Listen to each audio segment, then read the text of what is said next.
Hello बच्चों, बहुत बहुत स्वागत है आपका अपने चैनल कक्षा गणित में।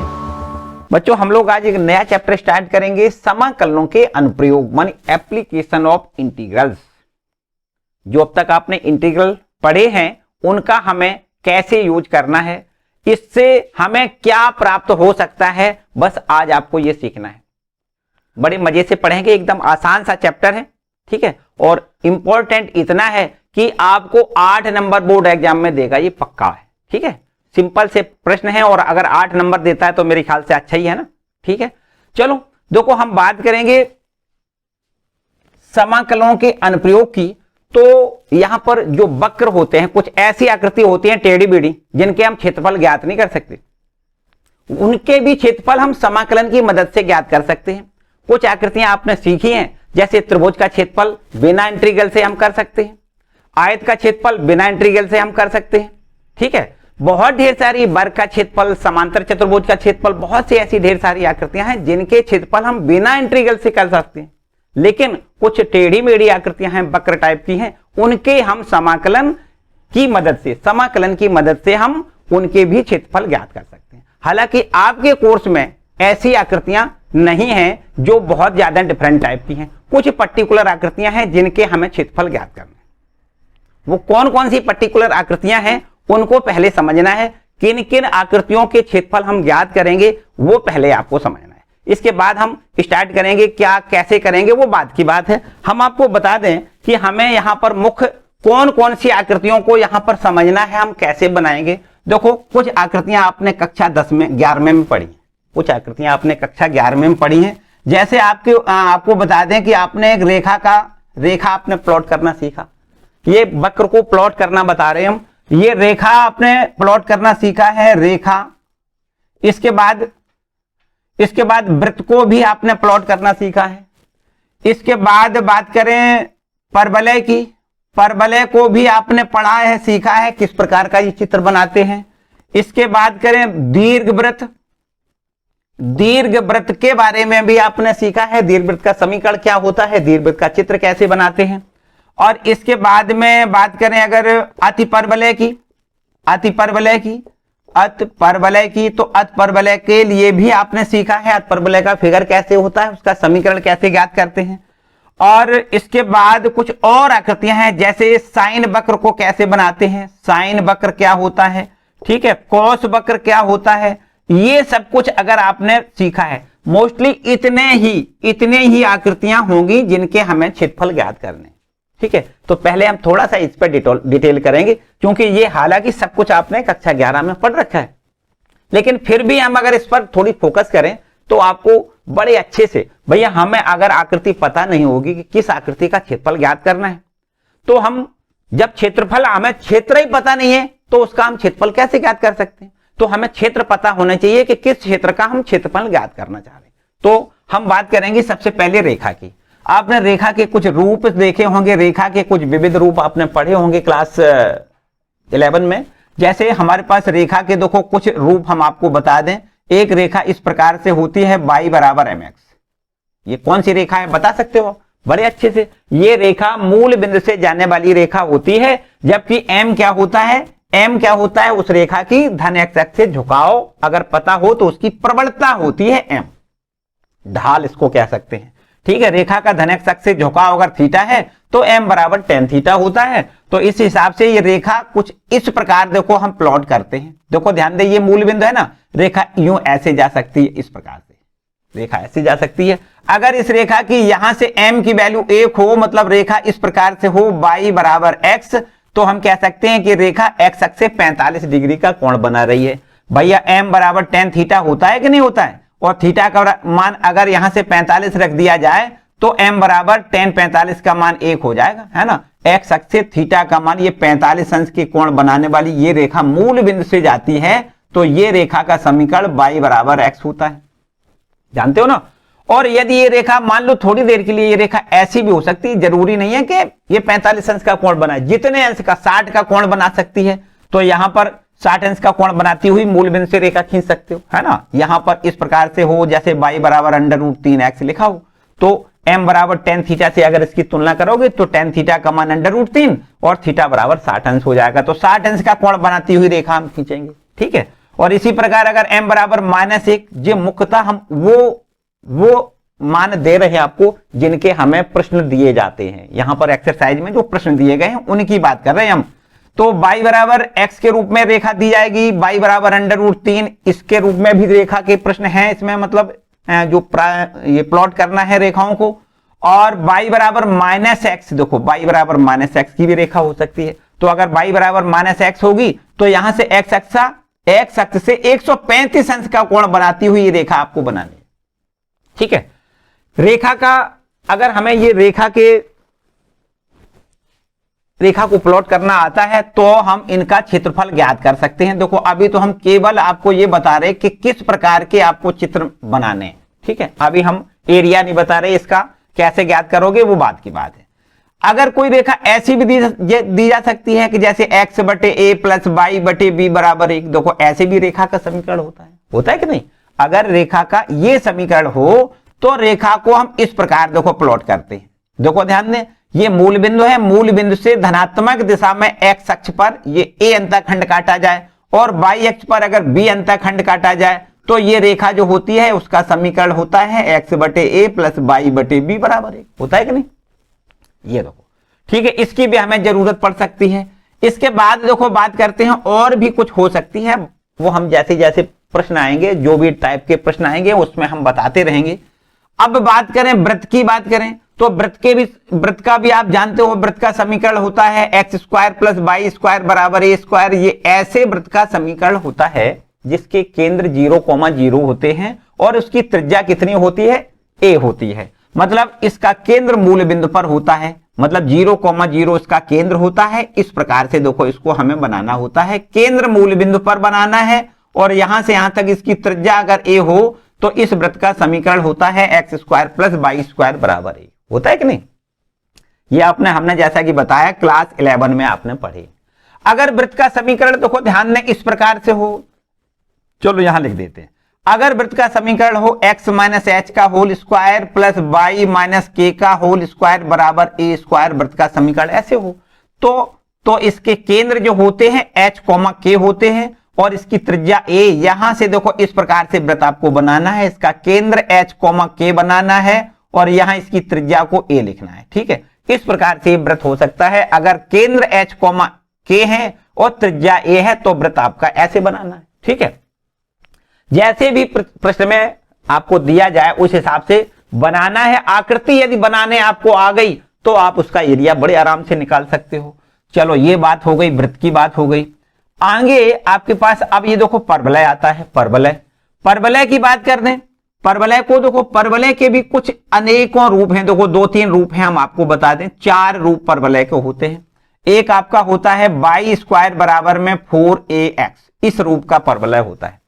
एक परवलय ऐसा भी हो सकता है y² बराबर -4ax, इस रूप का भी समीकरण जो मिलेगा, वक्र का समीकरण, ये भी परवलय का ही समीकरण है।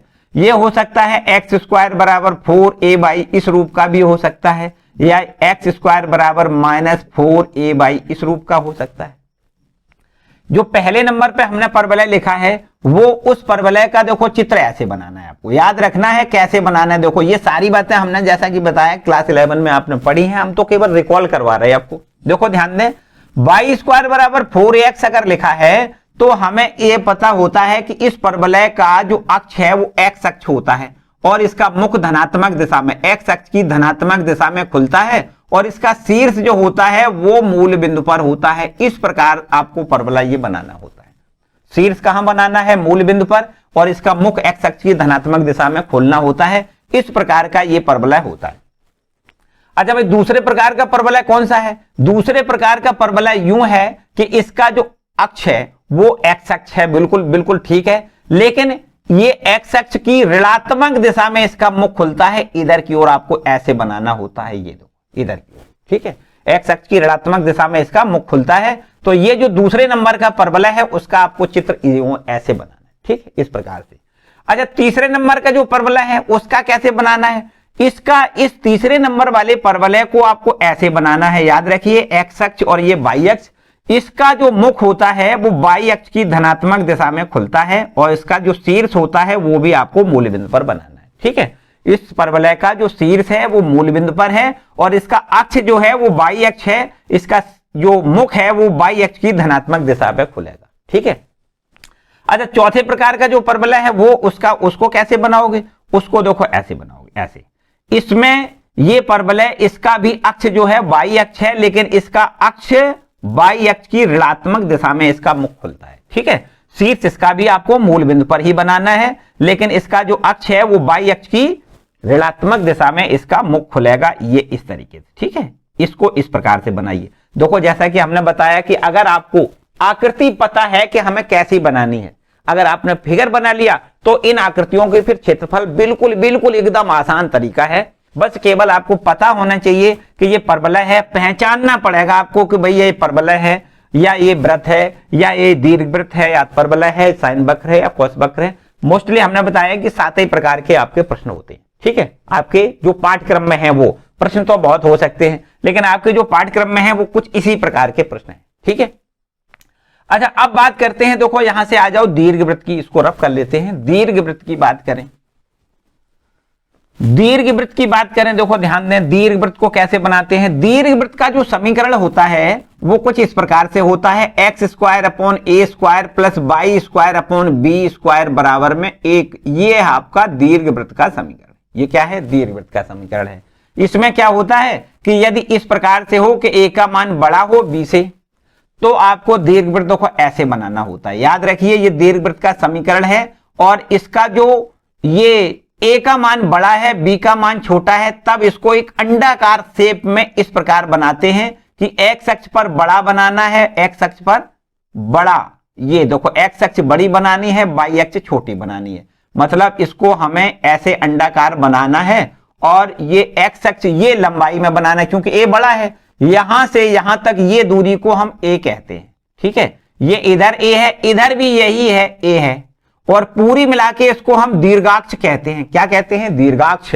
इसको यहां से यहां तक पूरी दूरी को हम क्या कहते हैं, दीर्घाक्ष कहते हैं। इसकी लंबाई 2a होती है, यहां से यहां तक ए डैश बराबर कितना होता है, 2a। दीर्घाक्ष की लंबाई कितनी होती है, 2a होती है। ये आपकी लघुअक्ष कहलाती है। बी यहां बी डैश डाल दें और लिख दें लघुअक्ष की लंबाई, जिसको हम बी डैश लिख सकते हैं, ये 2b होती है। यहां से यहां तक ये b होती है, यहां से यहां तक इसको हम b कहते हैं। ठीक है, बहुत ज्यादा बातें आपको जहां जरूरत नहीं है, जितनी बातों की हमें जरूरत है उतनी केवल बातें बताएंगे। देखो एक बात और समझो कि यहां पर इसकी 2 नाभियां होती हैं, एक नाभि ये है, एक नाभि ये है। इस नाभि को क्या कहते हैं, AE,0 कहते हैं। ये नाभि है -AE,0 होती है। 2 नाभियां होती हैं, AE,0 और -AE,0। ठीक है, ये 2 नाभियां होती हैं और वास्तव में इसकी 2 नियताएं भी होती हैं। देखो यहां पर एक नियता यहां होती है, इसकी एक नियता यहां होती है।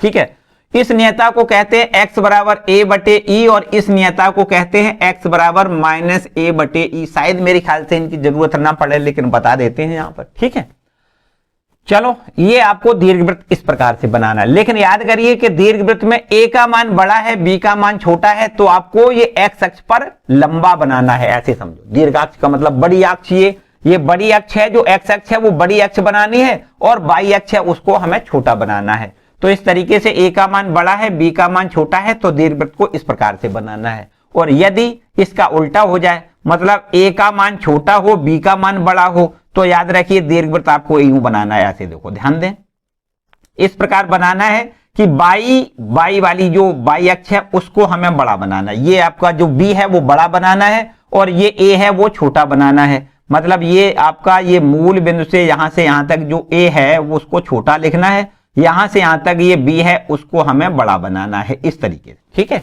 इसकी नाभियां देखो ये बाई अक्ष पर हो जाएंगी, ये नाभियां हो जाएंगी और यहां पर 2 नियताएं आपकी हो जाएंगी। ठीक है, हालांकि इनकी हमें शायद जरूरत ना पड़े, कहीं जरूरत पड़ेगी तो जरूर बताएंगे, सारे प्रश्नों में हम बताते जाएंगे। चलो इतनी बात हो गई दीर्घवृत्त की। अब अतपरवलय की बात करें। अतपरवलय क्या होता है, अतपरवलय का जो समीकरण होता है वो दीर्घवृत्त के समीकरण से थोड़ा मिलता जुलता। देखो ध्यान दें, ऊपर ये आपका जो अभी हमने यहां से देखो x square upon a square, दीर्घवृत्त में ये प्लस होता है और ये अतपरवलय में माइनस होता है। ये समीकरण आपका अति परवलय का समीकरण कहलाता है। X square upon A square minus Y square upon B square बराबर 1। और इसका जो हम फिगर बनाते हैं वो इस प्रकार से बनाते हैं, इसके मुख दोनों अक्षों पर यहां पर इस प्रकार खोलते हैं। ठीक है, ये आपका अनुप्रस्थ अक्ष कहलाता है, ये आपका संयुग्मी अक्ष कहलाता है। इसकी भी दो नाभियां होती हैं, दो नियताएं यहां पर, एक नियता यहां, एक नियता यहां। ठीक है, तो इस तरीके से ये अतिपरवलय का समीकरण होता है। ठीक है, अच्छा साइन वक्र भैया कैसा होता है? साइन वक्र बता दो क्यों, कैसे होता है? साइन वक्र को कैसे प्लॉट करोगे? देखो याद रखिए, अगर आपको कहीं साइन वक्र का ग्राफ बनाना पड़े तो यहां से देखो मूल बिंदु से ऐसे बनाना है आपको, इस प्रकार से। ठीक है, इस प्रकार से आपको बनाना है, ये यूं ऐसे।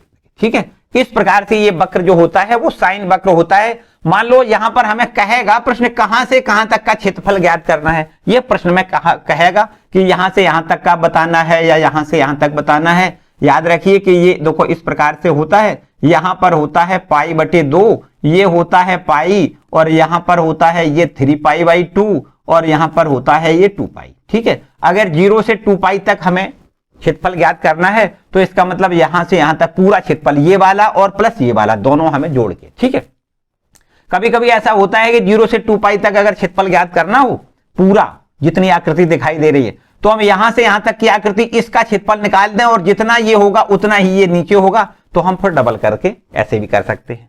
चलो अब बात करते हैं हम कौस वक्र की। कौस वक्र को कैसे प्लॉट करते हैं? कौस वक्र इस प्रकार से, देखो ध्यान दें, इनको याद रखना है कि बस इसी प्रकार का हमें फिगर बनाना है अगर साइन वक्र कहीं बनता है। कौस वक्र को कैसे बनाते हैं? देखो यहां से स्टार्टिंग करते हैं, इस प्रकार से, इस प्रकार से देखो। ठीक है, इसकी स्टार्टिंग हम इस प्रकार से करते हैं, यहां से यहां से यहां से यूं। ठीक है, ये आपका साइन जो कौस वक्र है वो इस प्रकार से आपको बनाना है। ठीक, यहां से स्टार्ट करके अब जितने हमें क्षेत्र का क्षेत्रफल ज्ञात करना होगा वो प्रश्न में दिया जाएगा। तो ये आकृतियां बच्चों ऐसी आकृतियां हैं जिनको हमें ग्राफ पर प्लॉट करना आना चाहिए, तब हम इन आकृतियों के क्षेत्रफल ज्ञात कर सकते हैं। ठीक है, अब हम कैसे ज्ञात करेंगे, अब यहां पर आते हैं हम कैसे ज्ञात करेंगे।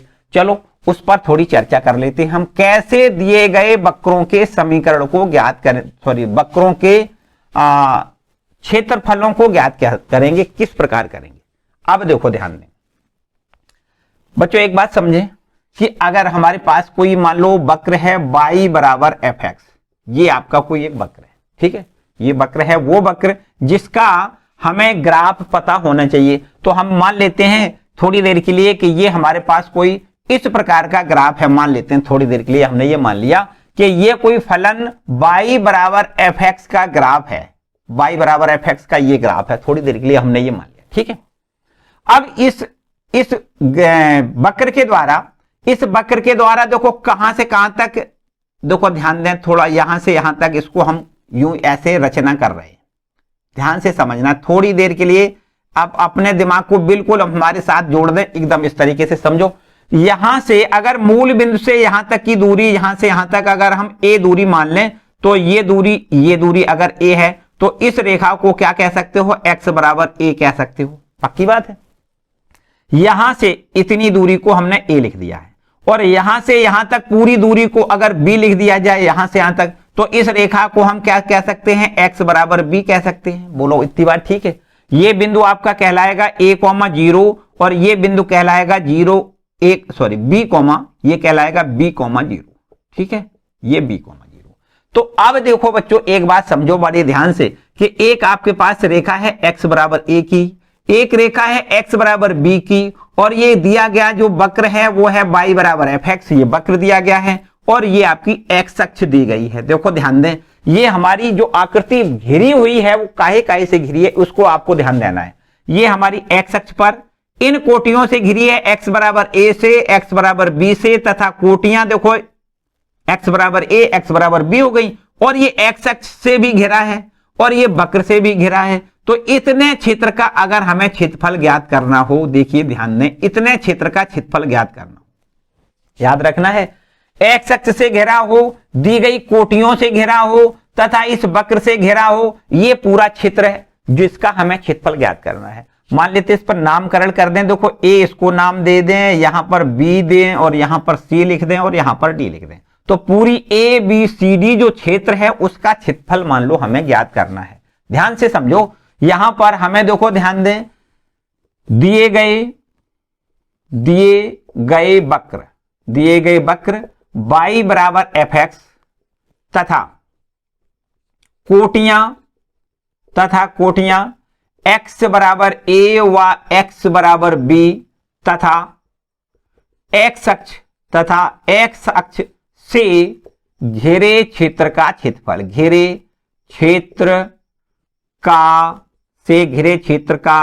क्षेत्रफल मान लो हमें ज्ञात करना है। बड़े आराम से इतनी बात समझो। देखो काय से ये क्षेत्र घेरा हुआ है, ये क्षेत्र घेरा है इस वक्र के द्वारा और ये क्षेत्र घेरा है इन कोटियों के द्वारा x बराबर a x बराबर b से, और x अक्ष से घेरा है जो वो क्षेत्र कौन सा है, वो क्षेत्र है आपका घेरे क्षेत्र ए बी सी डी का क्षेत्रफल। ये क्षेत्र है हमारा ए बी सी डी, इसका हमें क्षेत्रफल ज्ञात करना है। तो याद रखिए इसका क्षेत्रफल कैसे ज्ञात करते हैं। ध्यान दें कि अगर x अक्ष से घेरा है, तो आपको लिखना है y dx। यहां क्या लिखना है, y dx। मतलब कहां से कहां तक घेरा है, देखो x अक्ष पर कहां से कहां तक घेरा है, a से b तक घेरा है, तो आपको यहां लिखना है a से b और y dx लिखना है। y का मतलब क्या है, y का मतलब जो यहां फलन से जो दिए गए वक्र से y की वैल्यू यहां लिखनी है वो आपको लिखनी है। देखो ये है a से b और यहां से y की वैल्यू है कितनी, fx, तो fx इंटू dx लिखना है। बस ये आपका जो क्षेत्रफल निकल आएगा इसको हम हल करेंगे, तो जो हमें हल मिलेगा इसका वो उस क्षेत्र का क्षेत्रफल होगा जो x बराबर a x बराबर b तथा दिए गए वक्र और x अक्ष से घिरा हुआ है उस क्षेत्र का क्षेत्रफल हमें ज्ञात हो जाएगा। याद रखिए x अक्ष से घिरा क्षेत्र है, x अक्ष से घिरा हो, कहां से कहां तक घेरा है, x अक्ष पर a से b तक घेरा हुआ है, a से b तक घेरा हुआ है और वक्र के द्वारा घेरा है, इन कोटियों से घेरा है। तो बस इतने क्षेत्र का क्षेत्रफल ज्ञात करने के लिए आपके पास ये सूत्र है। क्या करना है, a से b तक ये घेरा है, इसलिए लिमिट आपको लिखनी है a से b और y dx। और y का मान कहां से लिखोगे, इस दिए गए वक्र से y का मान निकालो, यहां रख दो, इसका समाकलन कर दो और फिर लिमिट रख दो, जैसे ही निश्चित समाकलन में अब तक हम करते रहे हैं। ठीक है, तो बच्चों याद रखना है, एक टाइप का आपका प्रश्न ये हो सकता है। तो अब देखिए दूसरे टाइप का हमारा प्रश्न किस प्रकार से हो सकता है। दूसरे टाइप का प्रश्न ये मान लेते हैं कि हमें कुछ वक्र इस प्रकार से दिया जाए, x बराबर जी बाई, इस प्रकार का मान लो हमें कोई वक्र दिया जाए। ठीक है, ये वक्र कुछ इस प्रकार से है, मान लेते हैं देखो ये x अक्ष हो गया, ये y अक्ष हो गया, और ये वक्र जो x बराबर जी बाई है वो मान लेते हैं इस प्रकार से, मान लो ये आपका वक्र है x बराबर जी बाई, ये वक्र आपका है x बराबर जी बाई वक्र है। ठीक है, इस पर हम लिख दें x बराबर जी बाई। ठीक है, इस टाइप में।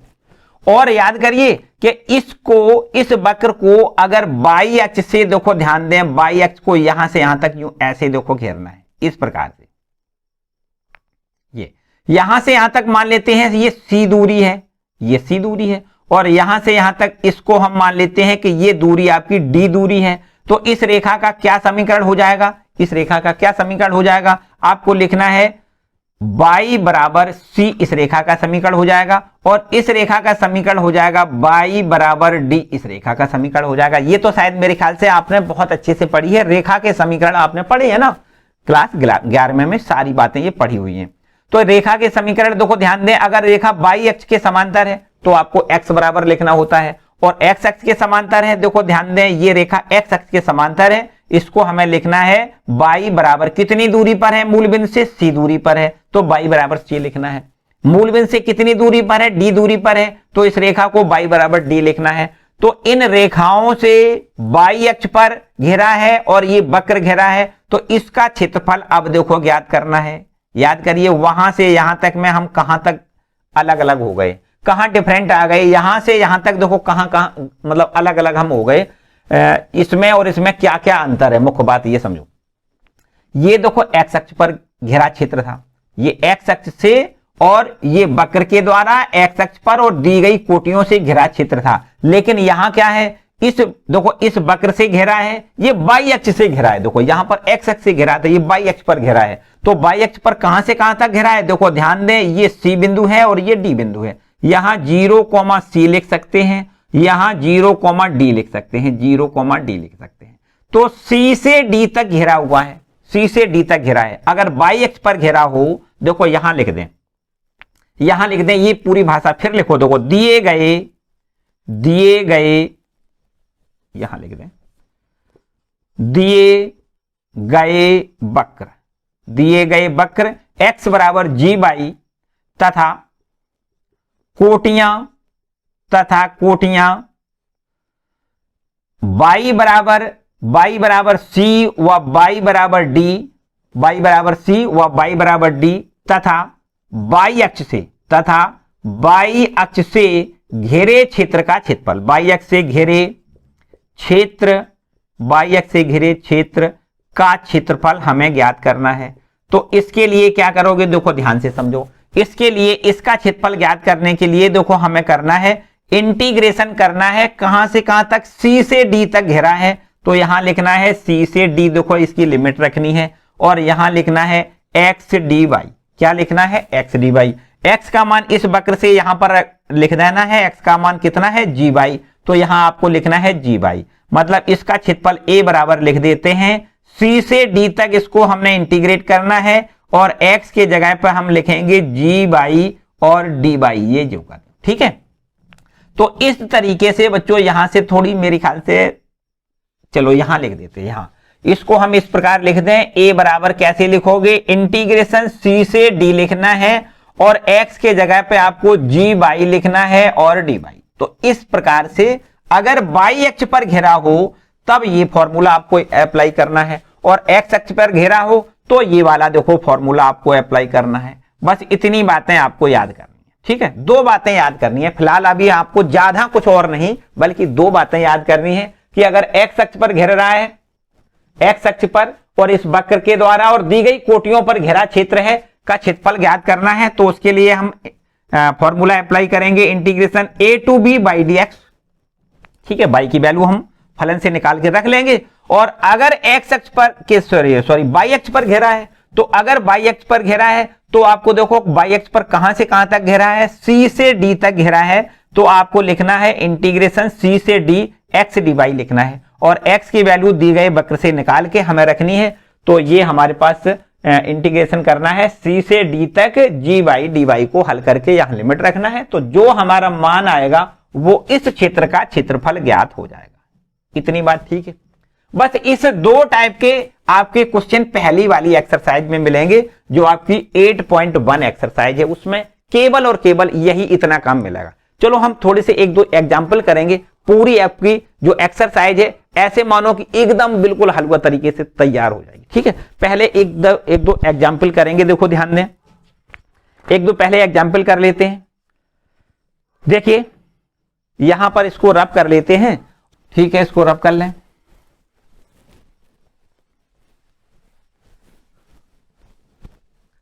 अब देखिए यहां पर एक एग्जाम्पल करते हैं हम। यहां पर पहला एग्जाम्पल है, लिखा है वृत्त है x square plus Y square बराबर a स्क्वायर, इसका हमें क्षेत्रफल ज्ञात करना है।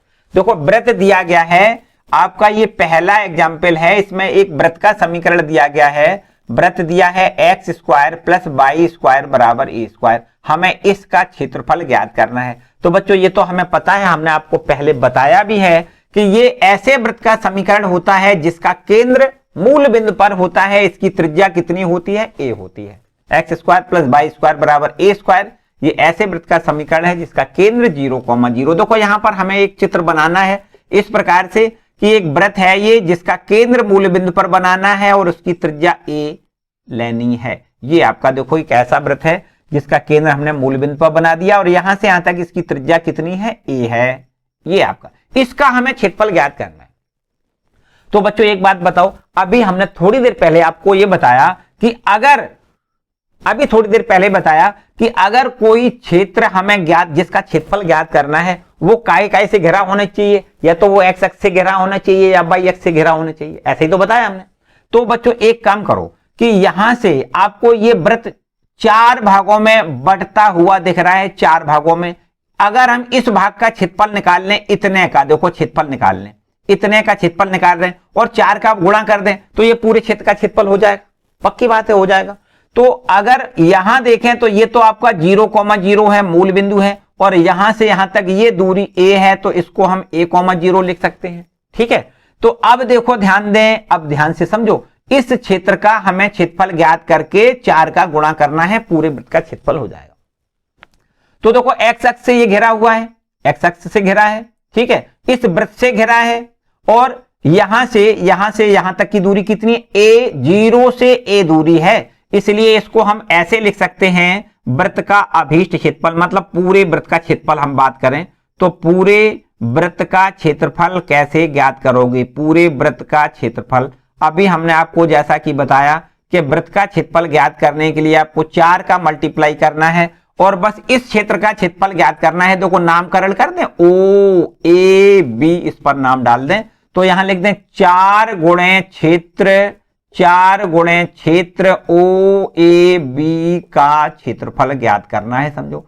ठीक है, इस क्षेत्र के क्षेत्रफल में 4 का गुणा कर देंगे, पूरे वृत्त का क्षेत्रफल हो जाएगा। तो देखो 4 गुणे इस क्षेत्र का क्षेत्रफल कैसे ज्ञात करोगे, लिमिट देखो 0 से a लेना है, 0 से a लिमिट लेना है, और हमने बताया यदि x अक्ष से घिरा है तो हमें यहां y dx लिखना है, इतना ही तो बताया कि अगर x अक्ष से घिरा है तो इसको क्या लिखना है, y dx। अब y की वैल्यू हम कहां से, यहां से देखो निकालेंगे, y की वैल्यू यहां से कितनी हो जाएगी, y स्क्वायर बराबर a square minus x square हो जाएगा, और y बराबर हमें यहां under root a square minus x square लिख दें, इतनी बात ठीक है। बस ये y की वैल्यू आपको यहां लिखनी है, देखो ध्यान दें, बराबर का निशान लगाओ, 4 ज्यों कहते हो, इंटीग्रेशन की लिमिट 0 to a है, और y को हम लिखेंगे under root a square minus x square into d x. अब बताओ भाई, ठीक है, अब इसका हम समाकलन जैसे अब तक करते रहे हैं बिल्कुल वैसे ही करना है, और इसकी लिमिट 0 to a लिखना है, बस समझो वही जो आंसर आएगा वो आपका इस पूरे वृत्त का क्षेत्रफल हो जाएगा। ठीक है, तो 4 का हमने चूंकि गुणा कर दिया ना, वैसे तो इतने क्षेत्र का हम क्षेत्रफल निकाल रहे हैं, लेकिन हमने 4 का गुणा किया, इसका मतलब जितना ये है उतना ही ये है, उतना ही ये है, और उतना ही ये, बराबर बराबर के 4 हिस्से है ना, इसमें 4 का गुणा कर दिया। तो यहां से देखिए इसका समाकलन कैसे करते हैं, आपको पता है यहां पर हमें लिखना है x बटे 2 into under root a square minus x square, plus में यहाँ a स्क्वायर बटे 2 और इंटू में sine inverse x upon a होता है इसका समाकलन, और बस इसकी लिमिट है 0 to a। देखो अभी भी वही सारे फॉर्मूले काम कर रहे हैं जो समाकलन में आपने पढ़े हैं। Under root a square minus x square का समाकलन क्या होता है, x बटे 2 into under root a square minus x square plus a square बटे 2 into sine inverse x upon a, और ये लिमिट है 0 to a।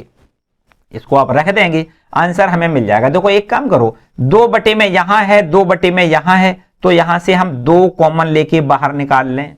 ठीक है, अब हमारे पास जो बचा है उस पर हम पहले x का मान a लिख दें, ध्यान दें x के जगह a लिख दें, अंडर रूट यहां देखिए a स्क्वायर माइनस यहां भी x को हमें a लिखना है, तो a का स्क्वायर ये भी हो जाएगा, मतलब a square minus a square ये शून्य हो जाएगा। ठीक है, प्लस यहां देखिए a स्क्वायर बटे में 2 तो हमने कॉमन लेके रख दिया है, तो a स्क्वायर केवल यहां लिखना है, इनटू में साइन इनवर्स x के जगह पे a लिखना है, तो ये a बटे a हो जाएगा।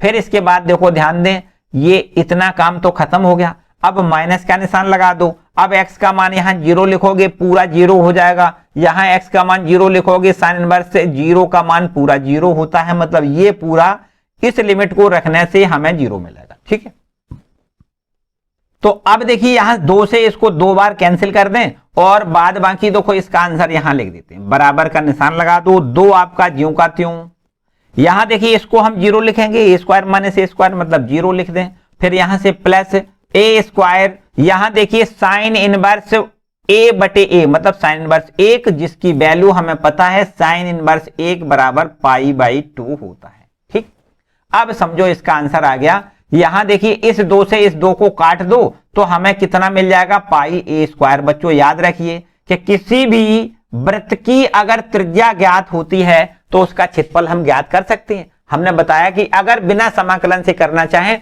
तो बड़े आराम से, हमें पता है वृत्त की त्रिज्या r होती है तो उसका क्षेत्रफल कितना होता है, पाई r स्क्वायर। यहां वृत्त की त्रिज्या a है तो इसका क्षेत्रफल कितना हो जाएगा, पाई a स्क्वायर। देखो यही तो हुआ, पाई स्क्वायर। ठीक है, लेकिन हमने जो मेथड अपनाया है कि समाकलन का अनुप्रयोग करके, समाकलन के प्रयोग से हमें इसका समाकलन करना, इसके वृत्त का क्षेत्रफल ज्ञात करना है।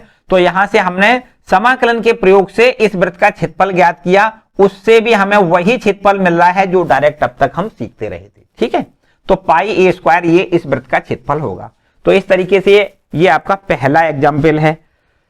देखिए आगे दूसरा भी देखो इसी प्रकार का कोई एग्जाम्पल लिखा है, X square upon A square plus Y square upon B square बराबर 1 से घिरे क्षेत्र का क्षेत्रफल बताइए। ये दीर्घवृत्त है। तो यहां भी देखो दीर्घवृत्त को हमने जैसा कि देखो इसीलिए हमने सारी आकृतियों को पहले आपको बता दिया था कि वृत्त का चित्र कैसे बनाना होता है। ठीक है, दीर्घवृत्त का हम कैसे डायग्राम बनाएंगे, ये सारे डायग्राम आपको आने चाहिए, तब ही इन आकृतियों के हम क्षेत्रफल ज्ञात कर सकते हैं। देखो दूसरा आपका जो एग्जाम्पल है वो क्या है, देखो एग्जाम्पल नंबर यहां 2 लिख लें। ये इस प्रकार से लिखा हुआ है कि एक दीर्घवृत्त है, दीर्घवृत्त क्या है दीर्घवृत्त, ये लिखा है X square upon A square plus Y square upon B square बराबर 1। ये आपका एक दीर्घवृत्त है, इसका पूरे का क्षेत्रफल हमें ज्ञात करना है।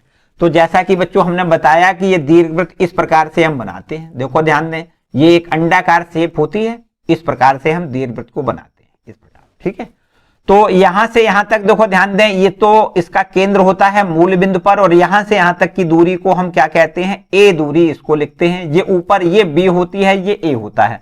तो यहां से इसको हम a,0 लिख लें। अगर बिल्कुल उसी फॉर्म में जैसे कि अभी हमने वृत्त के लिए किया है, इस क्षेत्र का, इतने क्षेत्र का अगर हम क्षेत्रफल ज्ञात कर लें, उसमें 4 का गुणा कर दें तो पूरे का क्षेत्रफल आ जाएगा। और हमें पता है कि तभी हम ये फॉर्मूला अप्लाई करते हैं कि वृत्त, ये आपका जो वक्र है या तो एक्स अक्ष से घेरा हो या वाई अक्ष से घेरा हो। तो एक्स अक्ष पर कहां से कहां तक घेरा है, 0 से ए तक देखो घेरा है, 0 से ए तक इस एक्स अक्ष से घेरा हुआ है 0 से ए तक। तो लिमिट तो हमें 0 से ए लिखनी है देखो। और वही बिल्कुल पुराना तरीका हमने बताया, 4 का गुणा कर दें, इस इतने का क्षेत्रफल निकालने के बाद 4 का गुणा करें तो ये पूरी आकृति का क्षेत्रफल हमें ज्ञात हो जाएगा। तो आपको यहां लिखना है दीर्घवृत्त का क्षेत्रफल, दीर्घवृत्त का क्षेत्रफल। दीर्घवृत्त का क्षेत्रफल को हम अगर ए से डिनोट कर दें तो यहां से देखो हम 4 का तो गुणा कर रहे हैं, क्यों, क्योंकि हम केवल इतने क्षेत्र का क्षेत्रफल निकाल रहे हैं, उसमें 4 का गुणा करें तो पूरे का क्षेत्रफल ज्ञात हो जाएगा। तो 4 का गुणा कर दें, और किस क्षेत्र का, देखो इसको ए नाम दें और इसको बी नाम दें। तो यहां लिख दें 4 गुणे क्षेत्र ओ ए बी का क्षेत्रफल, ओ ए बी का क्षेत्रफल निकाल दें और फिर हम 4 का गुणा कर दें। बस समझो हमारे पूरी आकृति का क्षेत्रफल हमें मिल जाएगा, दीर्घवृत्त का पूरे का क्षेत्रफल मिल जाएगा। तो यहां देखो 4 गुणे इस आकृति के क्षेत्रफल के लिए हमें क्या करना है, 0 to a लिमिट लेनी है, बाई dx लिखना है, क्योंकि x अक्ष से घेरा है ना।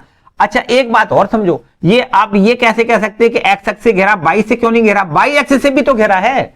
तो अगर हम y अक्ष का यहां से घिरे क्षेत्र का क्षेत्रफल लगाना चाहें तो बिल्कुल लगा सकते हैं, बेशक लगा सकते हैं, बिल्कुल वही रिजल्ट आएगा, लेकिन सूत्र बदल जाएगा। देखो अगर हम y अक्ष से वाली लिमिट लें, देखो ध्यान दें, तो आपको इस प्रकार लिखना है, 4 का गुणा कर दें और 0 से b लिमिट रख दें, 0 से b लिमिट रख दें। लेकिन याद रखिए कि तब सूत्र हम क्या लिखते हैं, x dy लिखते हैं। याद रखिए क्या लिखते हैं, x dy। अगर x अक्ष से घेरा है तो y dx लिखते हैं, और y अक्ष से घेरा है तो x dy लिखते हैं। तो चाहे तो आप इसको कैलकुलेट कर लें या इसको कैलकुलेट कर लें, बिल्कुल जस्ट एक ही आंसर आएगा। ठीक है, एक ही आंसर आएगा, किसी प्रकार की कोई समस्या नहीं, क्योंकि ये x अक्ष से भी घेर रहा है, y अक्ष से भी घेर रहा है। यदि x अक्ष से घिरे क्षेत्र का क्षेत्रफल वाला फॉर्मूला लगाओगे तो इसको लगाना है, और y अक्ष से घिरे क्षेत्र का क्षेत्रफल वाला फॉर्मूला लगाना है तो फिर इसको लगाना है। ठीक है, तो यहां देखिए इसको अगर हम इसकी बात करें तो 4 समाकलन 0 से a बाई dx, y का मान यहां से निकाल के आप रख सकते हो, y का मान यहां से निकाल लें। कितना, देखो कैसे निकालोगे, समझो, y square upon B square बराबर 1 minus x square upon e square लिख लें। ठीक है, यहां से और थोड़ा आगे बढ़ाएं तो y square upon B square बराबर में यहां से देखिए ए स्क्वायर एलसीएम आएगा, तो इसको हम ए स्क्वायर माइनस एक्स स्क्वायर लिख लें। ये बी स्क्वायर ऊपर पहुंच जाएगा तो यहां वाई स्क्वायर बराबर हो जाएगा ए स्क्वायर माइनस एक्स स्क्वायर, और ये बी स्क्वायर ऊपर पहुंच जाएगा और अपॉन में ये a स्क्वायर लिख दें। अब इसका वर्गमूल लें तो ये हो जाएगा b अपॉन में a into under root a square minus x square. इतनी बात ठीक है। देखो ध्यान दें, वैसे तो वर्गमूल जब लेते हैं तो यहां पर प्लस माइनस लगाते हैं, है ना, लेकिन हम केवल प्रथम चतुर्थांश की बात कर रहे हैं, इसलिए धनात्मक ही लेना है, माइनस वाला नहीं लेना है, इसलिए यहां माइनस प्लस नहीं बल्कि प्लस रखना है। ठीक है, तो ये y बराबर b अपॉन a into under root a square minus x square, यहां y की वैल्यू हम रख दें b अपॉन में a into under root a square minus x square into dx, ये आपको रखना है। ठीक है, बस इसका समाकलन कर दें, आंसर आ जाएगा। फिर क्या करना है, देखो b अपॉन a 4 गुणे b बटे a, ये तो समाकलन से बाहर करना है, तो 0 से a और यहां देखो under root a square minus x square into dx। अभी हमने इसका समाकलन आपको बताया था कि a से b तक लिमिट है under root a square minus x square को कैसे समाकलन करते, अभी हमने आपको इससे पहले जो एग्जाम्पल नंबर 1 करवाया था उसमें आपको बताया था। ठीक है, तो उसी के अनुरूप इसको आप हल करें और इसके बाद 4b बटे a से हम गुणा कर लेंगे। ठीक है, तो इसका आंसर आ जाएगा। तो चलिए ये एग्जाम्पल नंबर दूसरा हो गया, है ना, एग्जाम्पल नंबर दूसरा हो गया। इसके बाद एक वक्र और एक रेखा के द्वारा घिरे क्षेत्र का क्षेत्रफल, इस प्रकार से ये एग्जाम्पल नंबर तीसरा दिया गया है। ठीक है, ये तीसरा एक एग्जाम्पल है, देखो इसको रब कर लेते हैं, आगे आपको तीसरा एग्जाम्पल भी बता दें। ठीक है, बाकी वैसे तो आप एग्जाम्पल खुद करें, बाय द वे अगर किसी एग्जाम्पल में कोई समस्या लगती है तो कमेंट सेक्शन में कमेंट करके हमसे पूछ लें। ठीक है, चलो एक और करवा देते हैं, बाकी फिर आप कर सकते हो। देखो ध्यान दें, यहां पर तीसरा जो एग्जाम्पल है वो इस प्रकार से लिखा है। तीसरा एग्जाम्पल देखो, ये लिखा है, एक वक्र दिया गया है y बराबर एक्स स्क्वायर एवं एक रेखा दी गई है, वो रेखा है y बराबर 4, इससे घिरे क्षेत्र का क्षेत्रफल बताओ। रेखा दी गई है, रेखा y बराबर 4 से घेरे क्षेत्र का क्षेत्रफल, घेरे क्षेत्र का क्षेत्रफल आपसे पूछा गया है, ये आपका प्रश्न है। ठीक है, ये आपका प्रश्न है। देखो बच्चों, ये तो पता ही है कि ये जो वक्र दिखाई दे रहा है, जो वक्र दिखाई दे रहा है वो क्या है, हमने आपको बताया कि ये आपको पहचानना पड़ेगा कि ये कौन सा वक्र है। इसको आप ध्यान से देखो तो एक्स स्क्वायर बराबर 4a के रूप का लग रहा है या नहीं, एक्स स्क्वायर बराबर 4a के रूप का लग रहा है कि नहीं। यहां इसको पहले लिख लें, ठीक है, और ये 4a की जगह पे यहां पर 1 लिखा हुआ है, तो एक्स स्क्वायर बराबर y का मतलब ये परवलय का ही समीकरण है, और ये ऐसे परवलय का समीकरण है जिसका अक्ष y अक्ष की धनात्मक दिशा में, इसका मुख ऊपर की ओर आपको खोलना है। ठीक है, तो इसको हम यहां पर बना के दिखाएं। देखो ध्यान दें, ये x अक्ष हो गया, ये y अक्ष हो गया, और ये परवलय देखो इस प्रकार से आपको ट्रेस करना है। इसका शीर्ष मूल बिंदु पर बनाना है, शीर्ष कहां बनाना है, मूल बिंदु पर, और y अक्ष की धनात्मक दिशा में ऊपर की ओर इसका मुख खोलना है। ये परवलय है y बराबर एक्स स्क्वायर। ठीक है, इतनी बात ठीक है। इसके बाद एक रेखा दी गई है y बराबर 4 की रेखा कैसे बनाओगे, देखो x अक्ष के समांतर 4 इकाई की दूरी पर ये रेखा बनानी है, 1 इकाई, 2 इकाई, 3 इकाई, 4 इकाई, ये रेखा x अक्ष के समांतर आपको खींच के बनानी है। ये इस रेखा को क्या कहेंगे, y बराबर 4 कहेंगे। तो बस y बराबर 4 की जो रेखा है उससे और इस परवलय से जो घेरा क्षेत्र है वो क्षेत्रफल हमें ज्ञात करना है, मतलब इतना पूरा क्षेत्र ज्ञात करना है। ठीक है, कोई डाउट। अब देखो बच्चों, एक बात समझो, यहां से यहां तक ये कितनी दूरी है, तो आपको बड़े आराम से पता है कि ये दूरी 4 इकाई है, तो इसका मतलब 0,4 इस बिंदु के निर्देशांक हो जाएंगे। ये O बिंदु है, इस पर हम A नाम दें, यहां पर हम B नाम दे दें, यहां पर इसको हम C नाम दे दें। तो अब देखो बच्चों, यहां से इस पूरी आकृति का हमें अगर क्षेत्रफल ज्ञात करना है तो देखो यहां से x अक्ष पर तो ये घेरा नहीं है, x अक्ष पर घेरा नहीं, बिल्कुल नहीं घेरा, तो ये y अक्ष पर कहां से कहां तक, 0 से 4 तक घेरा है। देखो थोड़ी देर के लिए इधर खत्म कर दो, इधर क्यों खत्म कर दो, OAC की बात करें और OAC आकृति का हम क्षेत्रफल जब ज्ञात कर लेंगे, इसका डबल कर दें, क्योंकि जितना इधर है उतना ही इधर है, तो ये देखो इतना क्षेत्र का क्षेत्रफल हम ज्ञात करेंगे, OAC का क्षेत्रफल ज्ञात करेंगे, और इसके बाद 2 का गुणा कर दें तो इतना ही देखो इधर है, OCB वाला जो क्षेत्र है बिल्कुल इसी के बराबर होगा, जो इधर का क्षेत्र है उतना ही इधर है। ठीक है, तो हम इसका क्षेत्रफल ज्ञात करें, डबल कर दें, तो यहां से देखिए हम इसको ऐसे कह सकते हैं कि इस पूरे का क्षेत्रफल, मतलब क्षेत्र, या ऐसे लिख दें अभीष्ट क्षेत्रफल, मतलब जो क्षेत्रफल हमें पूछा गया है, अभीष्ट क्षेत्रफल हमें ज्ञात करना है।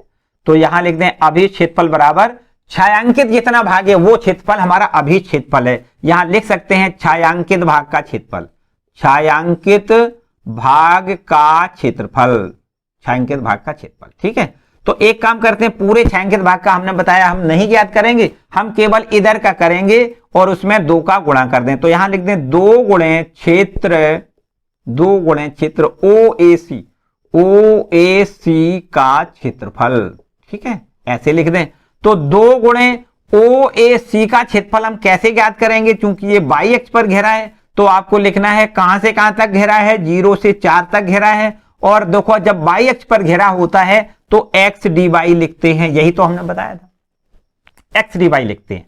तो इसको लिख दें 2 इंटीग्रेशन 0 से 4 और x की वैल्यू हम यहां से निकालें तो x की वैल्यू हम यहां से देख सकते हैं √y हो जाएगी। कितनी हो जाएगी? √y, और ये इंटू में dy। देखो ध्यान दें, ये चूंकि जो वक्र लिखा है y बराबर x² लिखा है, अगर यहां से हम x की वैल्यू निकालें तो क्या √y नहीं होगी? बिल्कुल होगी। तो x के जगह पे हमें क्या लिखना है? √y लिखना है। ठीक है, अब इसका हम समाकलन करें, बस यही आंसर हो जाएगा।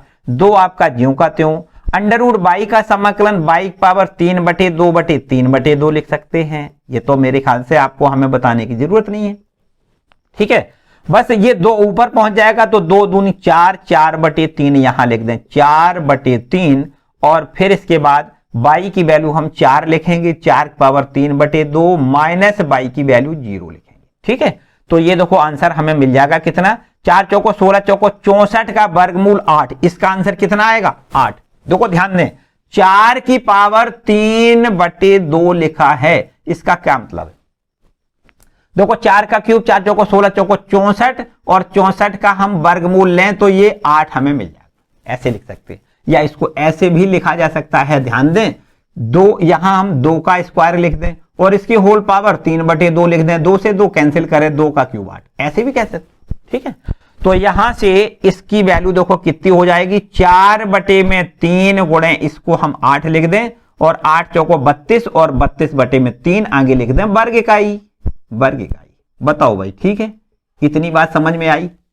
कितनी बात समझ में आई कि इस वक्र के द्वारा और y बराबर 4 वाली जो रेखा है उसके द्वारा घिरे क्षेत्र का क्षेत्रफल कितना आएगा? 32/3 वर्ग इकाई। ठीक है, चलो ये एग्जाम्पल कोई तीसरा है। ठीक है, मेरे ख्याल से अब बाकी एग्जाम्पल आप खुद कर सकते हो बड़े आराम से, इसमें किसी प्रकार की कोई समस्या शायद नहीं होगी। ठीक है, अंत में चौथा एक एग्जाम्पल है और एक 5वां एग्जाम्पल है। देखो 5वां तो दीर्घवृत्त का समीकरण है ना, उसको भी आप कर सकते हो। बाकी इन सभी प्रश्नों को आप अच्छे से कंप्लीट कर लें, और एक्सरसाइज जो 8.1 है उसके सारे प्रश्न हम अगली एक्सरसाइज में, अगले वीडियो में हम आपको कवर करवाएंगे। ठीक है, यदि यहां से किसी प्रकार की कोई समस्या लगे तो कमेंट सेक्शन में कमेंट करके जरूर पूछ लें, ताकि हम अगले वाले वीडियो में आपकी सारी समस्याओं को सॉल्व कर सकें। ठीक है, तो आज के लिए बच्चों इतना ही, मिलते हैं अगले वीडियो में। वीडियो को लाइक जरूर कर दें, चैनल पर नए हैं तो चैनल को सब्सक्राइब कर लें। मिलते हैं अगले वीडियो में।